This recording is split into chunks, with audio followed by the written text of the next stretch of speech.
Khubor ka Pathai TV.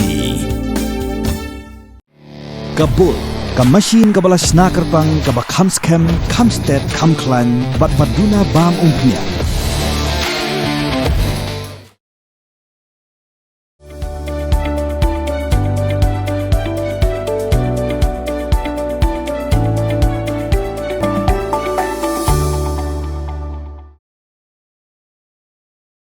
Umin rang ba ka jelau konrad ki sangma ulama ham ting e ki rupat ba bat kham tam e yak youtuber ba kimde ban pin priang ki khubor hamsaya hakarin san social media klem de pin shisha shuwa yak telong khubor tam banyo kamai namar ba kani kala ban lam shadu uput ban pin thot yak shong suk shong san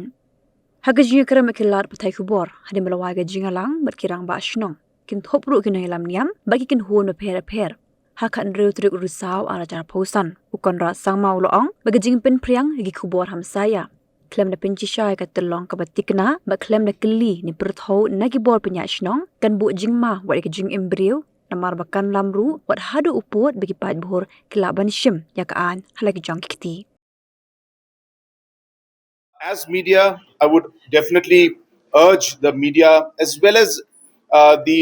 individuals who have different channels, YouTube channels of their own, who are not maybe proper or certified journalists, even those, I would request that we need to be responsible. Just because we would like to get some kind of sensational news and we would like to see our channel get higher numbers, we risk putting information which is unconfirmed and point fingers at individuals, which then can come turn into a mob situation where crowds can swell up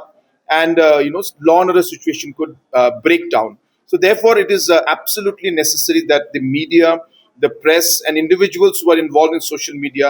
must act very responsibly when they post different kind of news, and don't post news where you have no confirmed information, because your news or your updates could lead to very complicated situations, could lead to law and order breakdown, and could even lead to a very, very serious situation at the grassroots level.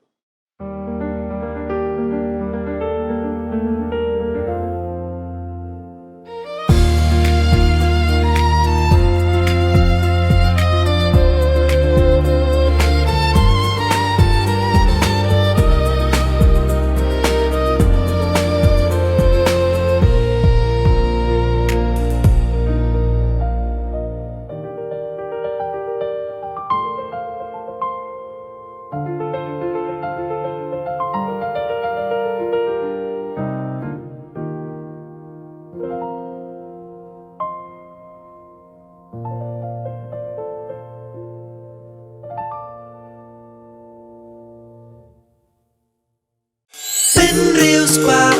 ya các tiên là dòng pin đâm cam ya cả ba căn kiêu các tiên khasi các tiên là dòng ai cần rồi cần pa balai phi on gate habangi don la ka jong ka kan tiên khasi khardop lani phalor pli lani khang ya ka tu ka phalor ni chu ya ong saka weipan kakten khasi kam ju ong ban ya kiu yau up hinrangi kiu yau thep to da yakan mau kan det ho lapan mi da ka Pathai TV na ka benta ka jingman toy upat ba